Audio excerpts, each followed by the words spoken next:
அனைவருக்கும் வணக்கம். ஈழத்தமிழருக்காக தன்னுரை தந்த நெருப்பு தமிழர் முத்துக்குமாரோட நினைவேந்தல் கூட்டம் சென்னையில் கடந்த 2 நாளைக்கு முன்னாடி நடைபெற்றிருக்கு. இந்த கூட்டத்தில் பேசிய விசிகாவுடைய தலைவர் திருமாவளவன் அவர்கள், எனக்கு எந்த தமிழ் மன்னர்கள் மீதும் மரியாதை கிடையாது, மதிப்பு கிடையாது. சேர சோழ பாண்டியல் மன்னர்கள் மீது மதிப்பு கிடையாது.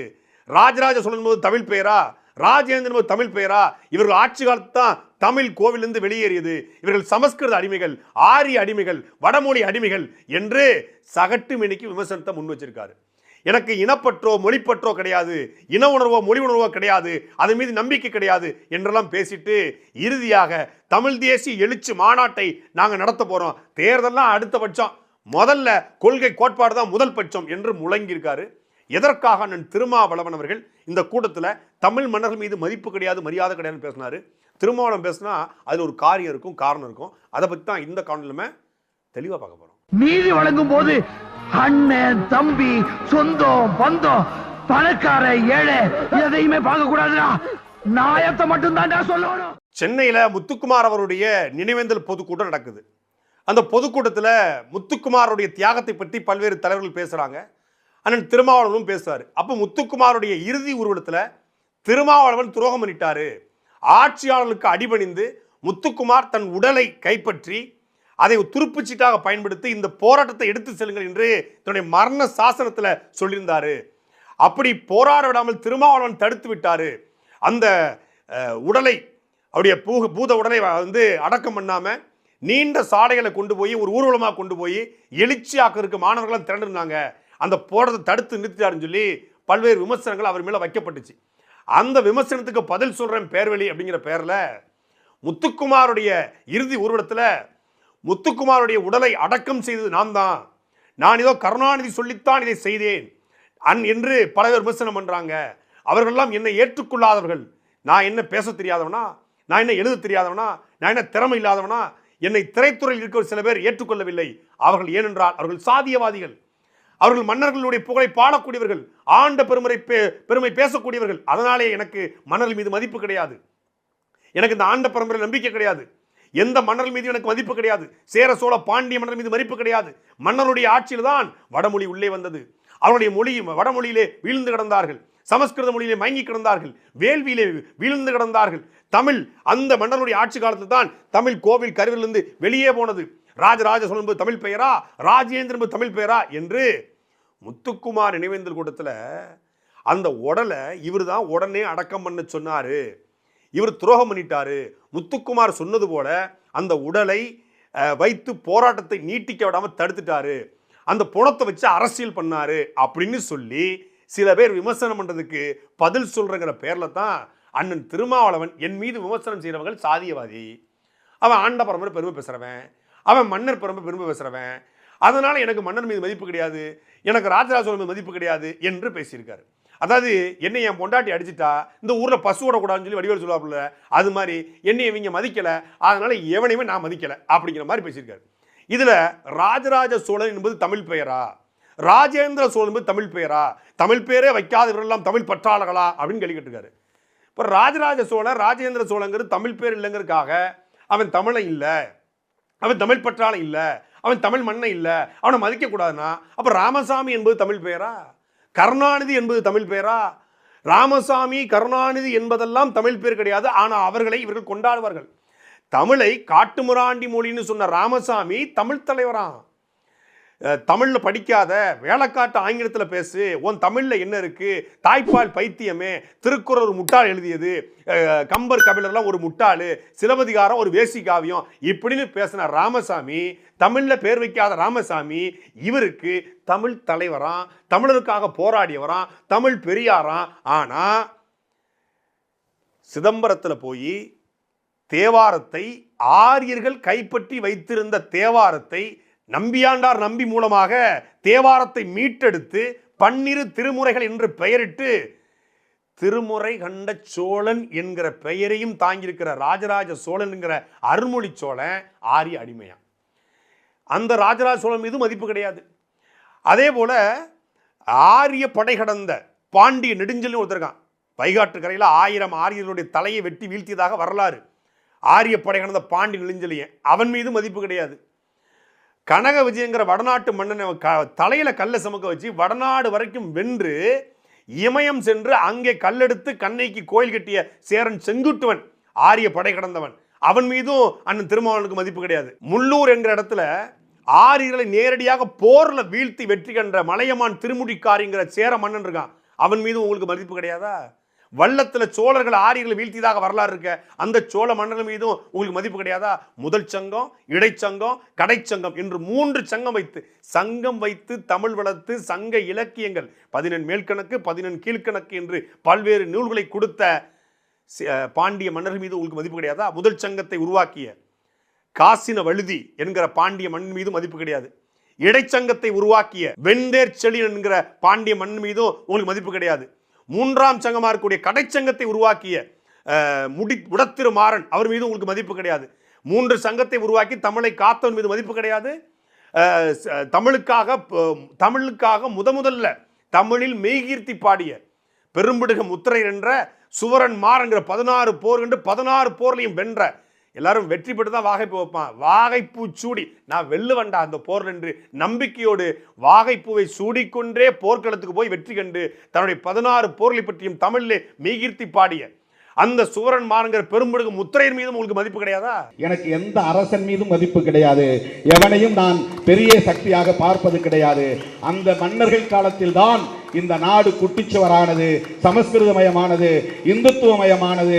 தமிழ் கோவிலின் கருவறைக்குள்ளே இருந்த தமிழ் தூக்கி வெளியே வீசப்பட்டதெல்லாம் இந்த பாண்டிய மன்னர்கள், சோழ மன்னர்கள், சேர மன்னர்கள், பல்லவ மன்னர்கள் ஆண்ட காலத்தில் தான். மன்னர்கள் எல்லோரும் ஆரிய அடிமைகள். மன்னர்கள் எல்லோரும் வேள்வித்தீயில வீழ்ந்து கிடந்தார்கள். மன்னர்களும் சமஸ்கிருத மொழியை வீழ்ந்து கிடந்தார்கள்.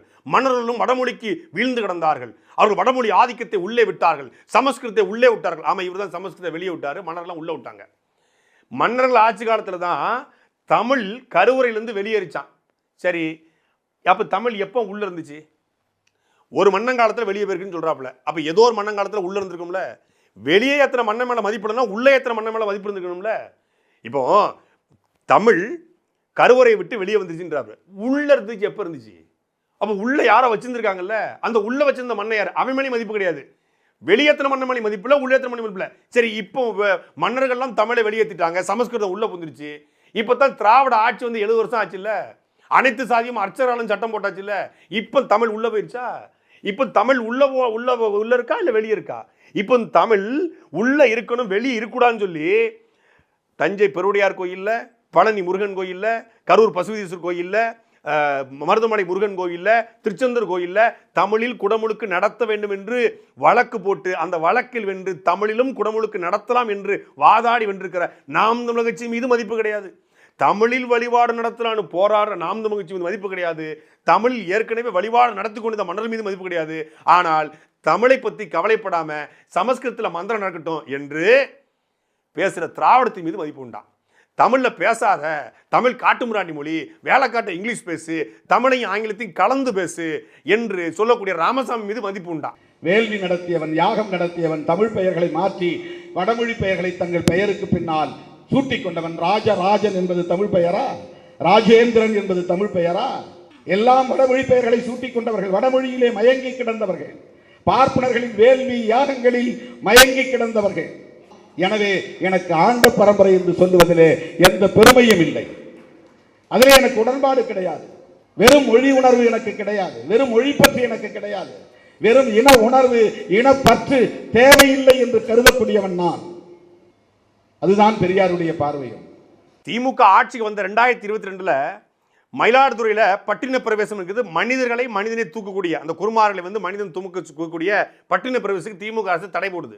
இந்த தடை எதிர்த்து அங்க இருக்கக்கூடிய யாரு ஆதின குருமார்கள் இருக்காங்க இல்லையா, இந்த பட்டின பிரவேசத்துக்கு தடை போட்டால் அமைச்சர்மார்கள் ஒருத்தம் கூட நடமாட முடியாது என்று நேரடியாக அமைச்சருக்கு எதிராக கொலை மடல் விடுறாங்க. உடனடியாக பட்டின பிரவேச தடையை நீக்கிட்டு அங்க போன தமிழ்நாடு அறநிலைத்துறை அமைச்சர் சேகர் பாபு அவர்கள் ஆதின குருமார் பெரியார்களுடைய ஆவேச குரலுக்கு அரசு எப்போதும் எதிர்வினை ஆற்றாது, உன்னை கொல்லுவேன்னு சொல்லியிருக்கேன், நாங்கள் எதிர்வினை ஆற்ற மாட்டோம், நாங்கள் ஏதாவது மீம் போட்டால் மட்டும்தான் பாம்பு போட்ட மாதிரி தூக்குவோம், யூடியூப்பில் எக்ஸ்தரத்தில் பேசினா மட்டும்தான் நாங்கள் ஆவேசம் கொள்ளுவோம், மற்றபடி நாங்கள் எதிர்வினை ஆற்ற மாட்டோம்னு சொல்லி கொலை மிரட்டல் கொடுத்த போது கூட நாங்கள் ஆவேசப்பட மாட்டோம், எதிர்ப்பு தெரிவிக்க மாட்டோம்னு சொன்ன அரசு எந்த மாதிரியான அரசு? இவங்க ஆரிய அடி வருடி கிடையாது, இவங்க சமஸ்கிருதத்தை உள்ள திணிக்கல. சரி, சமஸ்கிருதம் மன்னர்களாட்சியில் உள்ள திணிச்சாங்க, இப்போ வெளியே ஏற்றுக்கணும் சமஸ்கிருதத்தை. எல்லா கோயிலையும் சமஸ்கிருதம் இருக்குது. சிதம்பரம் நடராஜர் கோயிலையும் சமஸ்கிருதம் தானே இருக்குது. சிதம்பரம் உங்கள் பாராளுமன்ற தொகுதி தானே, அங்கே சமஸ்கிருதத்தை வெளியேற்ற ஏதாவது வழக்கு போட்டிங்களா, இல்லை பாராளுமன்றத்தில் பேசுனீங்களா? யார் ஆரிய அடிமை? மன்னர்கள் ஆட்சி காலத்தை மன்னராட்சி காலமாக தான் பார்க்கணும், அது மக்களாட்சி காலம் கிடையாது, அது ஜனநாயகம் காலகட்டம். ஆனாலும் ராஜேந்திர சோழன் காலகட்டத்தில் முதல் முறையாக உலகத்தில் இருந்துச்சான்னு தெரியல, குடவோலை முறையில் தேர்தல் நடத்தப்பட்டது முதல் முறையாக ஜனநாயகம் மக்களாட்சி அப்படிங்கிற முறை வருவதற்கு முன்பாகவே ராஜராஜ சோழன் தான், அருள்மொழி சோழன் தான் முதலாக குடவோலை அப்படிங்கிற முறையை கொண்டு வரான். இன்னைக்கு இருக்கிற வாக்குச்சீட்டுடைய முன்னோடி அந்த குடவோலை முறை. அவன் ஆரிய அறிவரடி, பார்ப்பனிய அடிமை, அவன் வேள்வித்தீயில வீழ்ந்து கிடந்தான், அவன் சமஸ்கிருதத்தை உள்ள விட்டான், சமஸ்கிருத தமிழை வெளியே விட்டான். எதையாவது விடுன, தமிழில் ஒருவருடைய பெயர் இல்லை என்பதற்காகவே அவரை தமிழர் இல்லை, அவன் தமிழ் பற்றாளை இல்லை அப்படின்னு புறந்தள்ள முடியாது. உலக தமிழர்கள் கொண்டாடக்கூடிய தேசிய தலைவராக தமிழீழ தேசிய தலைவர் பிரபாகரனுடைய இயற்பெயர் சமஸ்கிருதம் தான், பிறமொழி சொல் தான். ஆனால் கரிகாலன் என்ற பெயரும் நான் வச்சுக்கிருக்கேன், என்னை அந்த பெயரில் அழைக்கலாம் அப்படின்னு சொல்லி தமிழ் பேரை வச்சுக்கிட்டாரு. அப்போ அவர் பேர் தமிழ் பேர் இல்லை அப்படிங்கிறதுக்காக அவரை புறந்தள்ள முடியுமா? அவரை தாண்டி இங்க ஒரு தமிழ் தலைவர் இருக்கானா? அதே போல அண்ணன் திருமாவளவனுடைய பேரு, அவர் பேரோட வேண்டாம், அண்ணன் திருமாவளவனுடைய பேரு என்ன பேரு? மன்னர் பேரு. மன்னரை மதிக்க மாட்டேன், எனக்கு மன்னர் மீது மதிப்பே கிடையாதுன்றாரு. திருமாவளவங்கிறது யார் பேரு? கரிகால் சோழனுடைய பேரு. உலகத்தில் எல்லாரும் ஆற்றுல மீன் பிடிக்கும் போது, ஆற்றுல குளிக்கும் பொழுது, ஆற்றுல படகுடும் போது அந்த ஆற்று நீரை தடுத்து அணை கட்டி அதை விவசாயத்துக்கு பயன்படுத்த உலகின் முதல் அணை கல்லணையை கட்டியவன் கரிகால் சோழன். அந்த கரிகால் சோழனையும் நீங்க மதிக்கலையா? கரிகால் சோழனை மதிக்கல அப்படின்னா, மன்னர் மீதே மதிப்பு கிடையாது அப்படின்னா, சேர சோழ பாண்டிய மன்னர் மீது மதிப்பு கிடையாதுன்னா, அப்புறம் எதுக்காக திருமாவளவன் என்கிற பெயரை சூட்டி வச்சிருக்கீங்க? மன்னர் மீது மதிப்பு கிடையாது, அவன் பேர் மட்டும் எனக்கு எதுக்கு? தூக்கி போட்ட வேண்டியதானே. ஒருவருடைய செயலை பார்க்கணுமா, அவன் பேரை பார்க்கணுமா? அயோத்திதாச பண்டிதர், அல்ல தாசன்கிறது தமிழ் பேரா? தாசன் பேர் வச்சிருக்காரு, வடமொழி பேரை வச்சுட்டாரு, சமஸ்கிருத பேரை வச்சுட்டாரு, அதனால அயோத்திதாச பண்டிதர் நம்ம புறக்கணிக்க முடியுமா? அவரை தாண்டி இங்க ஒரு ஒடுக்கப்பட்ட மக்களுக்கு போராடி இருக்காரா? ரெட்டமலை சீனிவாசனார், சீனிவாசங்கிற தமிழ் பெயரா? சீனிவாசங்கிற தமிழ் பெயரை அவர் வடமொழி பெயரை சொல்லிட்டாரு, சீனிவாசங்கிற சமஸ்கிருத பெயரை சொல்லிட்டாரு, அதனால அவரை புறந்தள்ள முடியுமா? அவரை தாண்டி ஒடுக்கப்பட்ட மக்களுக்காக போராடிய ஒரு போராளி இங்க இருக்காங்களா? MC ராஜா, ராஜாங்கிற தமிழ் பேர் கிடையாது. அப்ப MC ராஜாவுடைய போராட்டத்தை, அவருடைய ஒடுக்கப்பட்ட மக்களுக்காக அவர் போராடியதை, பள்ளிக்கூடம் திறந்ததை, அவர் பேசியதை, எழுதியதை எல்லாத்தையும் புறந்தள்ள முடியுமா?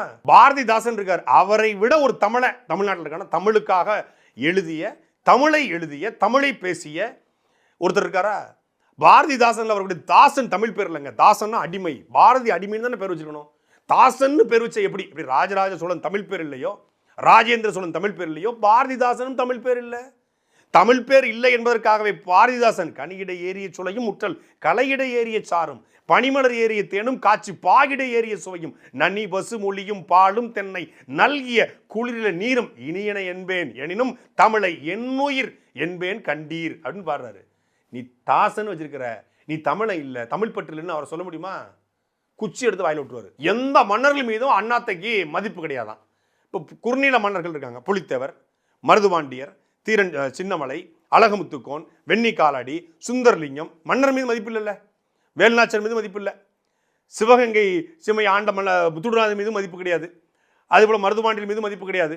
சேதுபதி மன்னர் மீது மதிப்பு கிடையாது. ரிபேல் முத்துராமலிங்க சேதுபதி வெள்ளக்காரனையத்து 28 ஆண்டுகள் சிறந்த ரிபேல் முத்துராமலிங்க சேதுபதி மதிப்பு கிடையாது. வெள்ளக்காரனை களத்தில் வீழ்த்தி 8 ஆண்டுகள் பதுங்கி இருந்து பயிற்சி எடுத்து இந்திய நிலப்பரப்பை வெள்ளக்காரனை இழந்த நிலத்தை போராடி மீட்ட பெண்களுடைய ஒரு பேர் அடையாளம் இருக்கக்கூடிய வேலுநாச்சார் மீதும் உங்களுக்கு மதிப்பு கிடையாது. மருதுபாண்டிய மாமன்னர்கள் மீதும் மதிப்பு கிடையாது. அழகுமுத்து கோன் உங்களுடைய துப்பாக்கி ரவைகள் எங்கள் வெள்ளாட்டம் புழுக்கைக்கு சமம்னு சொன்னார், அது மீது உங்களுக்கு மதிப்பு கிடையாது. 14 முறை வெள்ளக்காரன் வந்தபோது 14 முறையும் அடிச்சு வரனாரு பூலித்தேவன் மாமன்னன், அவர் மீதும் உங்களுக்கு மதிப்பு கிடையாது. அப்போ யார் மேலே தான் மதிப்பு? கருணாநிதி மேலே மதிப்பு, ராமசாமி மேலே மதிப்பு, வேற யார் மேலே மதிப்பு? இப்போதைக்கு ஸ்டாலின் மேலே மதிப்பு. அப்போ ஸ்டாலின்ங்கிறது தான் தமிழ் பேர் இல்லை. கருணாநிதி அவர்களுடைய இயற்பெயர் தட்சிணாமூர்த்தி, கருணாநிதி அப்படிங்கிற பேரும் தமிழ் பேர் கிடையாது. கருணையும் கிடையாது, நிதியும் கிடையாது, அது கருணாநிதி, அது மேலே மதிப்பு கிடையாது. ராமசாமி அவர்களை தமிழரா அப்படின்னு கேட்டா, இன்னைக்கு ராமசாமி அவர்களை பெரியாரை தமிழரா என்று கேட்பவர்கள் நாளைக்கு அண்ணல் அம்பேத்கரையும் தமிழரா என்று கேட்பார்கள். அவர்கள் அம்பேத்கரை விமர்சிப்பார்கள். அங்க தமிழரான்னு கேட்டா அம்பேத்கரை விமர்சிப்பான்னு சொல்லி அங்க அம்பேத்கர் பக்கம் தூக்கி துற போடுறது. இங்கே ராஜராஜ சோழன் தமிழ் பாட்டன்னா அவன் பேர் என்ன தமிழ் பேராங்கிறது. என்னங்கண்ணே என்ன ஆயிடுச்சு? பதட்டம் ஆயிட்டீங்களா? எப்பவுமே ஸ்டேபிளாக இருப்பீங்களே, கான்ஃபிடண்டாக இருப்பீங்களே, ஏன் இப்படி பதட்டம் கொள்றீங்க? ஏன் இப்படி உளர்றீங்க? ஏன் உளர்றீங்க இப்படி? தமிழ் முன்னோர்கள் எல்லோரையும் இழிவுபடுத்தி விட்டு யாருக்காக அரசியல் பண்ண போறீங்க? முதல்ல இன தூய்மைவாதம் கிடையாது நாப்ல. இப்போ இனப்பற்று கிடையாதா, மொழிப்பற்று கிடையாதா, இன உணர்வு கிடையாதா, மொழி உணர்வு கிடையாதா? இதுதான் பெரியார் சொன்னாராம். அந்த வெங்காயத்தை தான் நான் கேட்குறோம். இன உணர்வு, மொழி உணர்வு, இனப்பற்று, மொழிப்பற்று இல்லை, அது கூடாதுன்னு ஒருத்தன் சொல்றானா அவன் இனத்துரோகி. அவன் இனத்துரோகி, தமிழ் இனத்துரோகி, பச்சை துரோகி. ஒருவனுக்கு எவன் ஒருவன் மொழியை நேசிக்கிறானோ அவன்தான் அந்த மொழி பேசக்கூடிய மக்களை நேசிப்பான். எவன் அந்த மக்களை நேசிக்கிறானோ அவன் தான் அந்த மக்கள் வாழக்கூடிய மண்ணை நேசிப்பான். எவன் அந்த மண்ணை நேசிக்கிறானோ அவன் தான் அந்த மண்ணில் கூடிய வளங்களை நேசிப்பான். அந்த வளங்களை பாதுகாக்க, அந்த மொழியை பாதுகாக்க, அந்த மண்ணை பாதுகாக்க, அந்த மக்களை பாதுகாப்ப தனக்கென்று ஒரு தலைவன் வேண்டும் நினைப்பான். அப்போ இங்கே எல்லாத்துக்கும் அடிப்படையாக இருப்பது மொழிப்பற்று.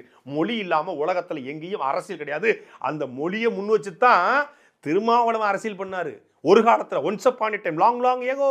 இப்போ மொழிப்பற்று வேண்டாம், இனப்பற்று வேண்டாம், மொழி உணர்வு வேண்டாம், இன உணர்வு. வேற என்ன உணர்வு வேணும்? வேற என்ன உணர்வு வேணும்? 6 சீட்டு பத்தாது, 7 சீட்டு வேணுமா? இல்லை 6 சீட்டு பத்தாது, 10 வேணும், 10 வேணும். வேற இவ்வளவு உருட்டுறாருல ராஜராஜ சோழன், ராஜேந்திர சோழன். இந்த மன்னர்கள் மீது மதிப்பு கிடையாது, சேர சோழ பாண்டியர் மீது மதிப்பு கிடையாது. அது என்ன தமிழ் பேரா? இது தமிழ் பேரா? தமிழ் தேசிய எழுச்சி மாநாடு போட போகிறோம். ஏன் தமிழ் தேசிய எழுச்சி மாநாடு? நீங்கள் தான் திராவிடத்தை ஏற்றுக்கிட்டீங்கல்ல, திராவிட எழுச்சி மாநாடுன்னு போட வேண்டியதானே. அப்புறம் தமிழ் தேசிய எழுச்சி மாநாடு? ஏன்னா தமிழ் தேசிய தவிர்த்து விட்டு தமிழ்நாட்டில் அரசியல் பண்ண முடியாது என்கிற நிலையை ஒருத்தர் உருவாக்கிட்டார். தமிழ் தேசியம் பேசினா மட்டும்தான் தமிழ்நாட்டில் அரசியல் பண்ண முடியும். அதனால தான் மரியாதைக்குரிய அண்ணன் ஆர் ராசா பொங்கல் தமிழ் தேசிய திருவிழா வந்துட்டாங்கல்ல. இது வரைக்கும் திராவிட பொங்கல், திராவிட திருவிழா, திராவிட தலைவர், திராவிட அப்படின்னாங்க. இப்போ பார்த்தா தமிழ் தேசிய திருவிழா பொங்கல் வந்துட்டாரு. இப்போ தமிழ் தேசிய திருவிழா பொங்கல்னு ஒரு பக்கம் திராவிட பொங்கல்னு அவர் பொங்கிட்டு இருக்காரு, ஐயா அப்பா, தமிழ்நாட்டுக்கு அப்பா. இந்த பக்கம் பார்த்தா நம்ம அண்ணன் ஆராசா தமிழ் தேசிய திருவிழா பொங்கலுங்கிறாரு. இப்போ அண்ணன் திருமாவளவன் உச்சத்துக்கு போய் நான் யாரா, நான் உங்களோட சீனியர்ல, நான் போறேன் உண்மையான தமிழ் தேசிய எழுச்சி மாநாடா. தேர்தல் நமக்கு 2ஆம் பட்சம். முதல்ல நமக்கு உரிமை கொள்கை தான். என்ன கொள்கை, என்ன கோட்பாடு, என்ன இலக்கு உங்களுக்கு? நீங்க முதலமைச்சர் வேட்பாளர் நின்று தமிழ்நாட்டை ஆட்சி பண்ணி அதிகாரத்துக்கு வர போறீங்களா? அப்படிதான் திட்டம் இருக்கா உங்ககிட்ட? கனவு இருக்கா? திராவிடம் திராவிடம் என்று பேசிவிட்டு தமிழ் தேசிய திருவிழா நீங்க வெளிப்படையா அறிவிங்க. சீமான் எதிர்ப்பு மாநாடு போடுங்க. சீமான் எதிர்ப்பு மாநாடு தானே தமிழ் தேசிய எழுச்சி மாநாடுங்கிறது. சீமான் எதிர்ப்பு மாநாடு ஒரு யூடியூப்ல உட்காந்து பேசிட்டு இருந்தாங்க இந்த சுபவர பாண்டியன்லாம். இப்போ அதையே இவர் உட்காந்து மேடை போட்டு பேச போறாரு. மாநாடு போட்டு எல்லாரும் வாங்க, எல்லாரும் வந்து சீமானை திட்டி தாயாரே தாயாரேன்னு வந்து ஒப்பாரி வைங்க அப்படின்னு சுபவர பாண்டியன், கரு பழனியப்பன் எல்லாரையும் வரிசையாக உட்கார வச்சு சீமானை பற்றி தெரியாதா, சீமான் வந்து இப்போ சினிமாக்காரரு, அவர் அன்னைக்கு டியூயட் பாடிக்கிட்டு இருந்தாரு, நான் அன்னைக்கு அப்படி பண்ணிக்கிட்டு இருந்தேன், தலைவர் பிரபாகரன் சாதி மறுப்பு திருமணம் செய்தார், சாதி மறுப்பு திருமணம் செய்ய 15 உயிரை வந்து சுட்டு கொண்டாரு. எந்த புத்தகத்தில் இருக்கு? எந்த ஈழத்தமிழர் சொன்னாங்க? எந்த வரலாற்றில் இருக்கு? யாருக்குமே தெரியாது, இவருக்கு மட்டும் தெரியுமா? தலைவர் பிரபாகரன் இவர்கிட்ட சொன்னாராம், நான் வந்து சாதி மறுப்பு திருமணம் செஞ்சேன், காதலிச்சு திருமணம் பண்ணேன், எதிர்ப்பு வந்து 14 பேரை சுட்டு கொண்டேன், ஒட்டுமொத்த ஈழத்தமிழும் கொந்தளிச்சு போயிருக்கிறான். அப்படி ஒரு நிகழ்வு ஈழத்தில் நடந்ததே கிடையாது. அடிச்சு விடுறாப்புல. யாரு கேட்க போறா? யாரு நம்மளை வந்து இது பண்ண போறா? ஏன்னா எந்த ஈழத்தமிழும் இப்போ மதிப்பதும் கிடையாது, மரியாதையும் கிடையாது இப்போ இவர் மேல. சரி, இனி நமக்கு வெளிநாட்டுக்கு ஒன்றும் அழைக்க போறது இல்லை, முடிஞ்சிச்சு கதை. மொத்த ஈழத்தமிழனும் யாரை ஆதரிக்கிறான்னு உலகத்தமிழர் எல்லாருக்கும் தெரியும். அப்போ நம்ம என்ன பண்ணுவோம்? பேசி விடுவோம். தலைவர் பிரபாகரனையும் ஈழத்தமிழர்களையும் அங்கே ஈழத்தில் பெரிய சாதிய வெறியோடு நின்றது போலவும், இவர் போய் அதை தனிச்சது போலவும், தலைவர் பிரபாகரன் துப்பாக்கி எடுத்து 14 பேரை காதலிக்காக கல்யாணத்துக்காக கொன்னார் என்று சொல்வது அவரை இழிவுபடுத்துவது இல்லையா? அவரை அசிங்கப்படுத்துவது இல்லையா? இப்படி வாய்க்கு வந்ததை பேசுவதற்கு பெயர் எந்த மாதிரியான அரசியல்? தமிழ் தேசிய எழுச்சி மாநாடு. தமிழ் தேசியம்ங்கிற வார்த்தையை பயன்படுத்த உங்களுக்கு தகுதி இருக்கா? முதல்ல திருமாவளவனுக்கு 2009 இந்த ஒட்டுமொத்தமான கூட்டம் எதுக்கு நடக்குதுன்னா, 2009 ஈழத்தமிழருக்காக முத்துக்குமார் தீக்குளிச்சு இறக்குறாரு. என்னுடைய உடலை கைப்பற்றி துருப்புச் சீட்டாக பயன்படுத்தி இந்த போராட்டத்தை முன்னெடுத்து செல்லுங்கள் அப்படின்னு அவர் சொல்றார். அந்த போராட்டத்தை முன்னெடுத்து செல்ல விடாம, துருப்புச் சீட்டா பயன்படுத்த விடாம முடக்கியது திருமாவளவன் என்று ஜனவரி 29 முத்துக்குமாரோடைய நினைவேந்தல்ல பல பேர் எழுத ஆரம்பிச்சிட்டாங்க. இது இன்னைக்கு இல்லை, 2010 2009 முத்துக்குமார் இறந்த ஜனவரி 29 இறந்தார் இல்லையே, அந்த ஒரு மாசத்துலதே வெளியே வந்துருச்சு. நேரடி சாட்சியமாக முத்துக்குமார் மரணமும் எனது சாட்சியமும் என்று மரியாதைக்குரிய அண்ணன் இயக்குனர் ராம் அவர்கள் ஒரு கட்டுரை வெளியிட்டிருக்காரு. அந்த கட்டுரையில் திருமாவளவனுடைய துரோகம், வைகோவுடைய துரோகம், நெடுமாறனுடைய துரோகம், எல்லாருடைய துரோகத்தையும் பதிவு பண்ணியிருக்காரு. அன்னைக்கு வெள்ளையன் மட்டும்தான் பொதுமையா இருந்து வணிகர் சங்கத்துறை தலைவர் மரியாதைக்குரிய அண்ணன் வெள்ளையன் தான் அந்த உடலை கைப்பற்றி மருத்துவமனை கொண்டு போய் போஸ்ட்மார்ட்டம் பண்ணி இதை வந்து பெரிதாக கொண்டு போகணும்னு சொல்லி இது பண்ணுறாங்க. ஒட்டுமொத்த மாணவன் திரண்டு நிற்கிறாங்க. அப்போ திருமாவளவன், வைகோ, நெடுமாறலாம் ஒன்று கூடி பேசி இந்த போராட்டத்தை எப்படி முடக்கலாம், எப்படி இதை வந்து நசுக்கலாம் அப்படின்னு உளவுத்துறை, அன்னைக்கு இருந்த காவல்துறை, அன்னைக்கு இருந்த ஆட்சியதிபர் கருணாநிதி எல்லாம் திட்டமிட்டு இந்த போராட்டத்தை முடக்கிறாங்க. நேரடியாக கொண்டு போனால் இரவாயிரும், குறுக்கு வழியாக கொண்டு போய் மூலக்கொத்தல சுடுகாட்டிலேயே புதைச்சி அதை முடிச்சிருவோம், எரிச்சிருவோம் அப்படின்னு திட்டமிடுறாங்க. ஏன்னா மாணவர் போராட்டம் வீரியம் அடைஞ்சிடக்கூடாது. அதுக்கு திருமாவளவன் என்ன சொல்றாருன்னா, என் மீது இன்னைக்கு களங்கம் விளைக்கிறார்கள், என் மீது அவதூறு பரப்புகிறார்கள். ஆமாம், அன்னைக்கு ஒரே ஒரு நான் வந்து அந்த பாதையை மாற்றி அமைத்தேன். பாதையை மாற்றி அமைக்கல, ஒட்டுமொத்தமான போராட்டத்தை முடக்கினேன். அதை அப்படியே மாத்திராப்புல, பாதையை மாத்தல, வார்த்தையை மாத்திருக்கீங்க. பாதையை மாற்றி அமைச்சாராம். நேரடியாக போயிடலாம் அப்படின்னு சொன்னேன். அவங்க மவுண்ட் ரோடு வழியாக போகலான்னு சொன்னாங்க. நாம் நேரடியாக போய் மூலக்கொத்தல பக்கத்தில் ஒரு மணி நேரத்தில் முடிச்சு விட்டு போயிடுவோம் அப்படின்னு நான் சொன்னேன். ஏன் சொன்னேன்னா, அன்னைக்கு வன்முறை வெடிச்சிடக்கூடாதுங்கிறது. அந்த வடிவேல் சொல்லல, என்னுடைய போர்க்குணத்தையும் என்னுடைய எழுச்சியும் பார்த்து அந்த இளைஞர்கள் அந்த பிஞ்சு மனசில் வன்முறை கூடாது என்பதற்காக அப்படி மாதிரி அன்னைக்கு வன்முறை வெடிச்சிடக்கூடாதுங்கிறதுக்காக இவர் வந்து அந்த பாதையை மாற்றினாராம். வன்முறை வெடிச்சிடக்கூடாதுக்காக பாதையை மாற்றுறீங்களா, இல்லை அன்னைக்கு ஆட்சியாளர் அழுத்தம் கொடுத்து பாதையை மாற்றுறீங்களா? அதே கொடுத்துல அதே அண்ணன் திருமாவளவன் சொல்றாரு, அன்னைக்கு நெருக்கடி இருந்தது, அன்னைக்கு சூழல் சரியில்லை. அன்னைக்கு நெருக்கடி இருந்துச்சுன்னா நெருக்கடியை கொடுத்தது யாரு? சூழல் சரியில்லை, அந்த சூழலை உருவாக்குனது யாரு? முத்துக்குமாருடைய உடலை வைத்து போராட்டத்தை விரிவடைவை செய்வதற்கான சூழலை இல்லாமல் ஆக்கியது யாரு? முத்துக்குமாருடைய உடலை உடனடியாக அடக்கம் செய்ய வேண்டும், என் உடலை பயன்படுத்தி துருப்பு சீட்டாக மாற்றி இதை வைத்து போராட்டத்தை முன்னெடுங்கள் என்ற அந்த மரண வாக்குமூலத்தை முறியடித்து அவர் உடலை உடனடியாக எரித்து மாணவர்களை அடித்து துன்புறுத்தி விசிகாவுடைய தொண்டர்களை அனுப்பி மாணவர்களை அடிக்க செய்து அந்த போராட்டத்தை முடிவுக்கு கொண்டு வர வச்சது யாரு? முத்துக்குமாருடைய மரணத்தில் நீங்கள் செய்தது பச்சை இனத்துரோகம் என்று இயக்குனர் ராம் சொல்றாரு. அன்னைக்கு உயிரோட அண்ணன் சேரன் இருக்காரு, எல்லாரும் சொல்றாங்க. அப்போ அந்த துரோகத்தை பண்ணி நெருக்கடி இருந்துச்சுல, அந்த நெருக்கடியை கொடுத்த ஒரு உடலை, ஒரு ஈழத்தமிழுக்காக தீக்குளிச்சு செத்தவனுடைய உடலை மருத்துவமனையில் போய் காவலர்கள் போய் கேட்குறாங்க, முத்துக்குமார் நீ என்ன, யாரு, நீ பேர் தெரியாது, யார் பண்ணுங்க, முத்துக்குமார், அப்பா பேர் என்ன சொல்கிறாரு, ஊர் என்ன, திருச்செந்தூர் பக்கத்தில் ஆரம்ப நெறி, இங்கே என்ன செய்கிறீங்க, உதவி ஆசிரியர் இயக்குனராக பணி செய்கிறேன், நீ என்ன சாதி, சாகும் தருவாயிலும் தமிழ் சாதின்னு செத்துட்டு போகிறான். அவர் நினைச்சிருந்தா ஏதோ ஒரு பெருஞ்சாதி பெருஞ்சமூகம் சொல்லியிருக்கலாம். ஆனால் தமிழ் சாதி என்று பதிவு செய்த ஒருத்தனை, ஒரு தமிழனை, தன் உடலையே மாய்த்து கொண்ட 27 வயது இளைஞனை அந்த போராட்டத்தை நீட்டிக்க விடாமல் முடக்கி அன்றைக்கே ஒட்டுமொத்தமான ஈழத்தமிழுடைய போராட்டத்துக்கும் கொல்லி வச்சது யாரு? இதே திருமாவளவன். இதை சொன்னதுக்கு தான் இதை சொல்பவர்கள் சாதியவாதிகளாம், இவர் சொல்பவர்கள் மன்னர் அடிமைகளாம், இவர் சொல்பவர்கள் ஆண்ட பரம்பரை பெருமை பேசுவாங்களாம். அவங்களாம் என்னை ஏன் ஏற்றுக்கல? யார்? சேரனையும் ராமையும் சொல்கிறாப்புல. அந்த 2 பேரும் என்ன சமூகம்னு தெரிஞ்சிருச்சு. உடனே அந்த 2 பேரும் என்னை ஏற்றுக்கலை. ஏன்னா 2 பேரும் பெருமை பேசக்கூடியவங்க, இதே திரைத்துறை இருக்கக்கூடியவங்க. என்னை ஏன் ஏற்றுக்கொள்ளலை? நான் என்ன எழுத தெரியாதா, பேச தெரியாதா, ஏன் ஏற்றுக்கலை? சுயநலவாதி என்பதெல்லாம் ஏற்றுக்கொள்ளல, உண்மைத்தன்மை இல்லை, ஏற்றுக்கல. இவர் வந்து ஆட்சி அதிகாரத்தில் இருப்பதற்காக மடங்கி போயிடுவாரு, அனுசரிச்சு போயிடுவாரு.